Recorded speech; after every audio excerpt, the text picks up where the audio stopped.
आइए देखते हैं कि हम 2D आकार कैसे बना सकते हैं। इसके लिए मैं एक जियोबोर्ड प्रशिक्षण सामग्री का उपयोग करूंगा। जैसा कि हम यहाँ देख सकते हैं, ये 5x5 का जियोबोर्ड है। ये एक सामान्य टीएलएम है जिसका उपयोग स्कूलों में किया जा सकता है। जियोबोर्ड एक सरल टीएलएम है और शिक्षक इसे आसानी से बना सकते हैं। यहाँ तक कि छात्र भी शिक्षकों के मार्गदर्शन में इस जियोबोर्ड को बना सकते हैं। इसके साथ मैं विभिन्न आकारों को बनाने के लिए रबर बैंड का उपयोग करूंगा। हो सके तो मजबूत रबर बैंड का उपयोग करें, क्योंकि कभी-कभी पतले बैंड का उपयोग करने पर आकृतियां टूट जाती है। इसीलिए मजबूत रबर बैंड का उपयोग करना बेहतर है। तो अब देखते हैं कि हम इस जियोबोर्ड पर रबर बैंड का उपयोग करके 2D आकार कैसे बना सकते हैं। छात्र पहले भी अलग-अलग आकृतियों को देख चुके हैं और अपने दैनिक जीवन में किसी न किसी रूप में उनका उपयोग करते हैं। बेहतर होगा कि शिक्षक कक्षा में उपस्थित छात्रों के एक गुट को या अलग-अलग छात्रों को ये जियोबोर्ड दे और उन्हें ऐसे आकार बनाने को कहे जिनसे वे पहले से ही परिचित है। ऐसे मौकों पर छात्र गलती भी कर सकते हैं या सही तरीके से आकृतियां भी बना सकते हैं। ऐसे में शिक्षकों को क्या करना चाहिए? उन्हें छात्रों को खुद से आकार बनाने का मौका देना चाहिए। उसके बाद हम उन्हें प्रदर्शन द्वारा उन आकृतियों को कैसे बनाया जाए सिखा सकते हैं।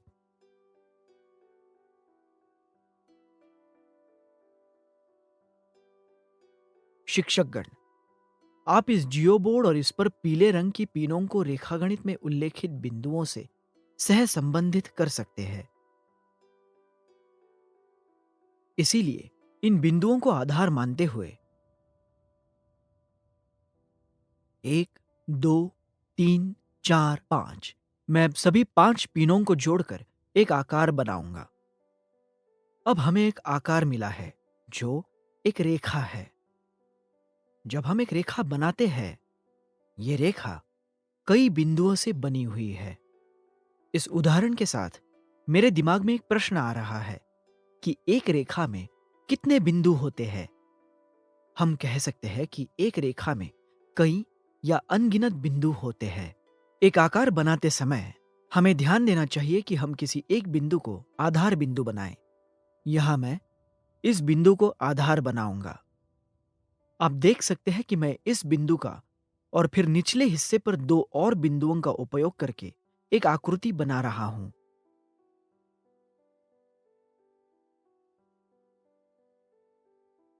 इस आकृति में हमने नीचे दो और ऊपर एक बिंदु का उपयोग किया है। तो नीचे दो बिंदु है और ऊपर एक बिंदु है। यह किस आकार की तरह दिख रहा है? यह एक त्रिकोण की तरह दिख रहा है। आइए अब हम त्रिकोण के बारे में बात करते हैं। क्या इस ओर से देखने पर ही इसे त्रिकोण कहा जाएगा? शीर्ष बिंदु या ऊपर का बिंदु मेरी ओर है। मान लीजिए कि मैं बोर्ड को इस तरह दाईं ओर घुमाता हूं। देखते हैं कि क्या होता है। अब जो ऊपर का बिंदु था वो अब इस दिशा की ओर है। यदि हम उसी ऊपर के बिंदु को नीचे की ओर घुमाते हैं तो हमें यही त्रिकोण अलग तरीके से दिखता है। मतलब केवल आधार बिंदु को बदलने पर हमें त्रिकोण के विभिन्न उन्मुखीकरण मिलते हैं। इस उदाहरण से हम छात्रों को यह संकल्पना बेहतर तरीके से समझा पाएंगे। यहां एक बात पर ध्यान दें कि हमने एक बिंदु को आधार बिंदु माना और उसे एक रेखा की मदद से दूसरे बिंदु से जोड़ा। इस तरह हमने दूसरे बिंदु से तीसरे बिंदु को जोड़ा और फिर आधार बिंदु तक वापस आ गए। तो हमने त्रिकोण बनाने में इन बिंदुओं को जोड़ने के लिए ऐसी 3 रेखाओं का उपयोग किया। अब हम देखेंगे कि ऐसे ही 4 बिंदुओं को जोड़ने पर हमें कौन सा आकार मिलता है। अब यदि आप मेरे बनाए हुए आकार को देखें तो क्या रेखाएं समान लंबाई की है या अलग दिख रही है? यदि हम ध्यान दें तो इस आकृति की सभी भुजाएं एक बराबर है। तो इस आकृति को देखकर हम समझ सकते हैं कि यह आकृति 4 समान लंबाई की रेखाओं से बनी है। इन विशेषताओं को देखकर हम इस आकृति को एक वर्ग कह सकते हैं। हम वर्ग को स्क्वायर भी कह सकते हैं। हम अभी तक बनाए हुए आकारों में शीर्ष, भुजाएं और कोण देख सकते हैं। तो एक वर्ग में हमें कितने शीर्ष दिखाई देते हैं? हमें एक वर्ग में 4 शीर्ष दिखाई देते हैं। इन शीर्षों के साथ हम ये भी देख सकते हैं कि एक वर्ग में 4 भुजाएं हैं। एक और महत्वपूर्ण बात यह है कि सभी भुजाएं सीधी और लंबवत है।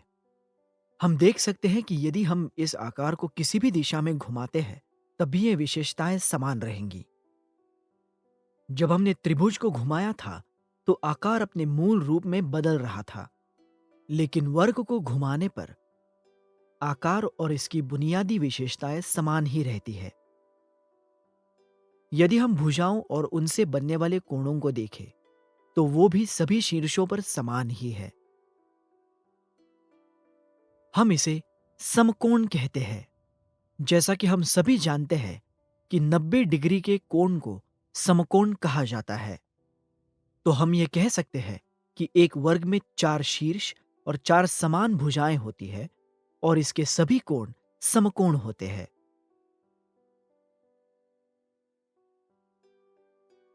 अब मैं एक और आकार बनाऊंगा।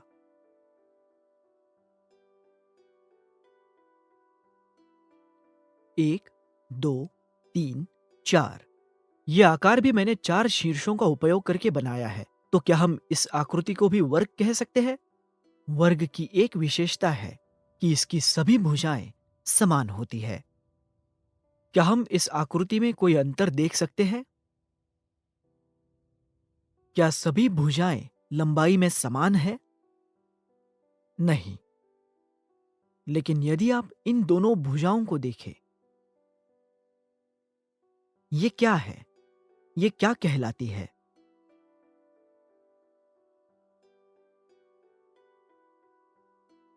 इन्हें सन्मुख भुजाएं कहा जाता है।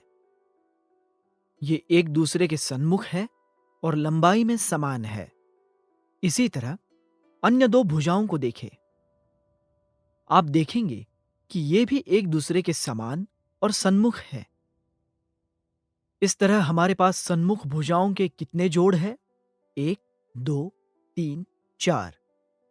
देखते हैं। ये और ये मिलाकर एक जोड़ी।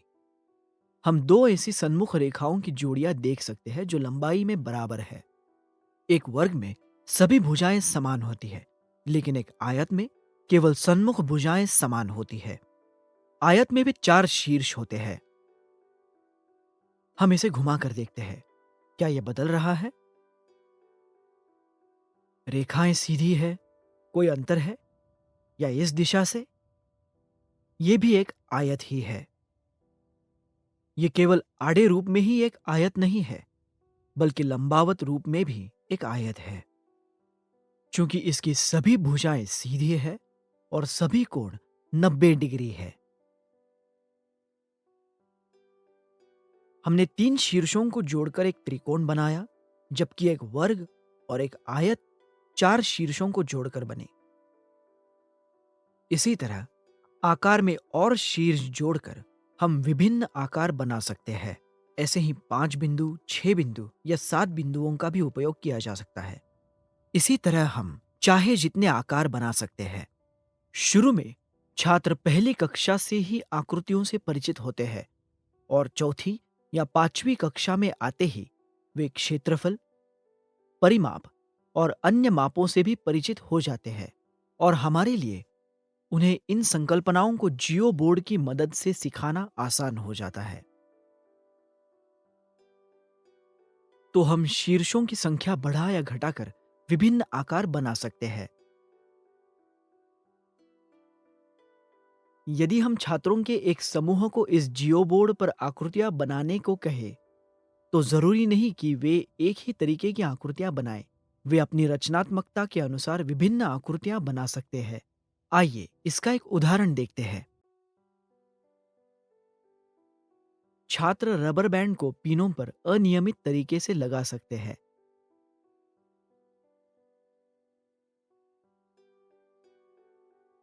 हम इन आकारों को ध्यान से अलग अलग दिशाओं से देखें तो ये हमें अनियमित दिख सकते हैं। जियोबोर्ड का उपयोग करके हम उन्हें निश्चित शीर्षों की संख्या के साथ नियमित आकार बनाना सिखा सकते हैं।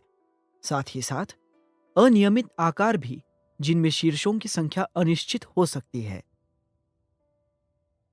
रेखागणित के अंतर्गत हम चार शीर्षों का उपयोग करके नियमित और अनियमित चतुर्भुज बना सकते हैं।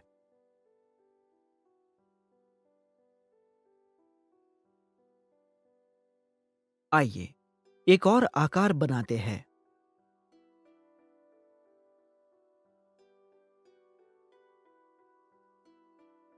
इस आकार में मैंने कितने शीर्ष चुने हैं?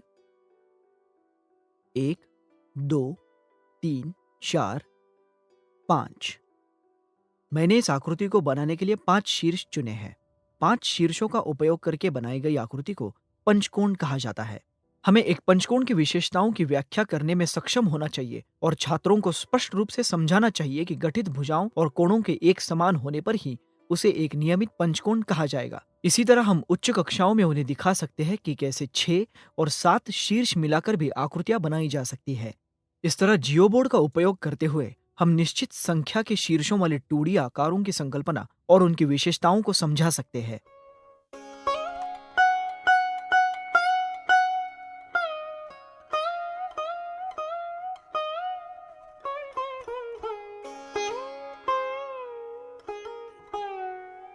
आगे बढ़ते हुए हम जियोबोर्ड का दो अलग अलग तरीकों से इस्तेमाल कर सकते हैं। जियोबोर्ड के एक भाग से हम शीर्ष और भुजाओं से बनी आकृतियों के बारे में पढ़ सकते हैं और दूसरे भाग से हम वृत्त जैसे घुमावदार आकार और उनकी विशेषताओं के बारे में जान सकते हैं। हमारे रोजमर्रा के जीवन में वृत्त के कई उदाहरण पाए जाते हैं, जैसे कि सिक्के, चूड़ियां, खेलने के लिए इस्तेमाल की जाने वाली टेनिक्वाइट रिंग। हम कई आकृतियां बनाकर छात्रों को दिखा सकते हैं। आइए अब हम जियोबोर्ड के दूसरे फलक को देखते हैं। यहाँ देखें कि मैं क्या करने की कोशिश कर रहा हूँ।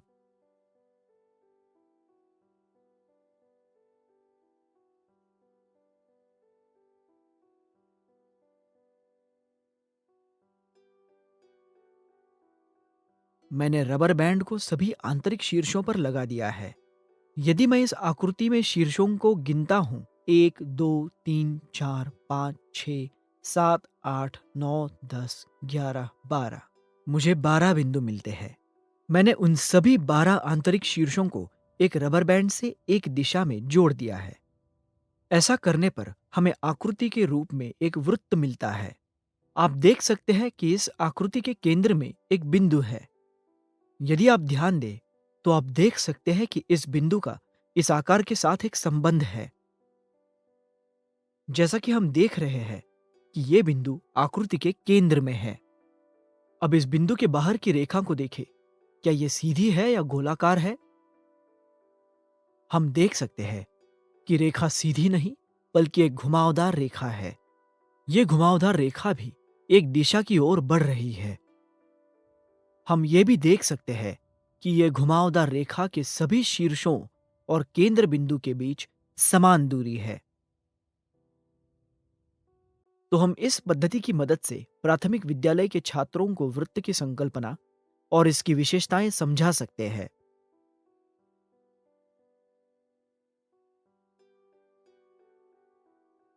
हम उन्हें बता सकते हैं कि हर एक वृत्त में एक केंद्र बिंदु होता है और घुमावदार रेखा की लंबाई को उस वृत्त का परिमाप या परिधि कहा जा सकता है।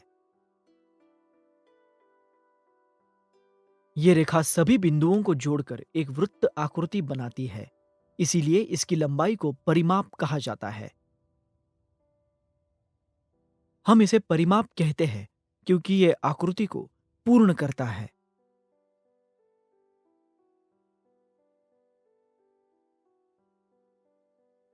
वृत्त की विशेषताओं को समझने के लिए मैं केंद्र बिंदु से वृत्त की परिधि पर एक बिंदु को रबर बैंड से जोड़कर एक रेखा बनाऊंगा। ये एक महत्वपूर्ण रेखा है।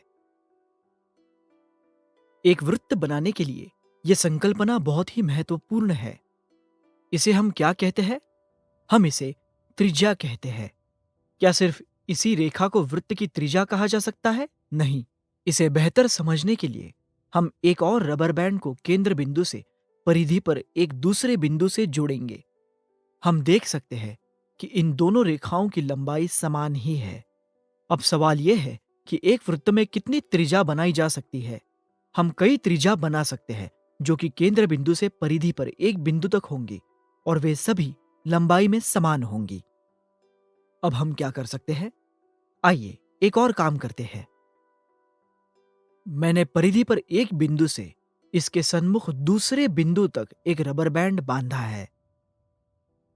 हमने अभी अभी सीखा था कि केंद्र बिंदु से परिधि तक खींची गई एक रेखा को हम त्रिज्या कहते हैं। अब यही त्रिज्या बढ़कर केंद्र बिंदु से गुजरते हुए परिधि पर पहले बिंदु के सन्मुख एक दूसरी बिंदु तक जुड़ गई है। हम देख सकते हैं कि यह त्रिज्या का दुगना है। केंद्र बिंदु से गुजरकर परिधि पर एक बिंदु से उसके सन्मुख बिंदु को जोड़ने वाली रेखा को व्यास कहा जाता है। इसी तरह जब हम परिधि पर इस बिंदु से इस बिंदु तक एक रेखा खींचते हैं, क्या आप अंतर देख सकते हैं? ये रेखा बिना केंद्र बिंदु से गुजरे परिधि से परिधि तक जा रही है। इस रेखा को ज्या कहा जाता है। तो इस अवलोकन से हमें पता चलता है कि एक वृत्त को एक केंद्र बिंदु होता है। केंद्र बिंदु से होकर जाने वाली रेखा को व्यास कहते हैं और जो रेखा केंद्र बिंदु से बिना गुजरे सीधे परिधि को परिधि से जोड़ती है उसे ज्या कहते हैं। तो वृत्त में एक केंद्र बिंदु है, एक रेखा जो उससे गुजर रही है, एक जो परिधि से परिधि तक गुजरती है और एक और रेखा जो केंद्र से नहीं जाती है। हम यहां एक और विशेषता देख सकते हैं। एक व्यास में हमारे पास कितनी त्रिज्या है? व्यास दो त्रिज्या को मिलाकर बनता है। या फिर हम कह सकते हैं कि त्रिज्या व्यास की आधी होती है। इस उदाहरण के माध्यम से हम छात्रों को व्यास और त्रिज्या की विशेषताओं के बारे में सिखा सकते हैं। कई तरीके की वृत्ताकार वस्तुएं हमारे दैनिक जीवन का हिस्सा होती है, जैसे कि सिक्का या चूड़ी या कोई भी दूसरी गोलाकार वस्तु। तो इस तरह हम छात्रों को एक वृत्त की ज्यामितीय विशेषताएं समझा सकते हैं। टीएलएम का उपयोग करके हम उन्हें ये आसानी से समझा सकते हैं।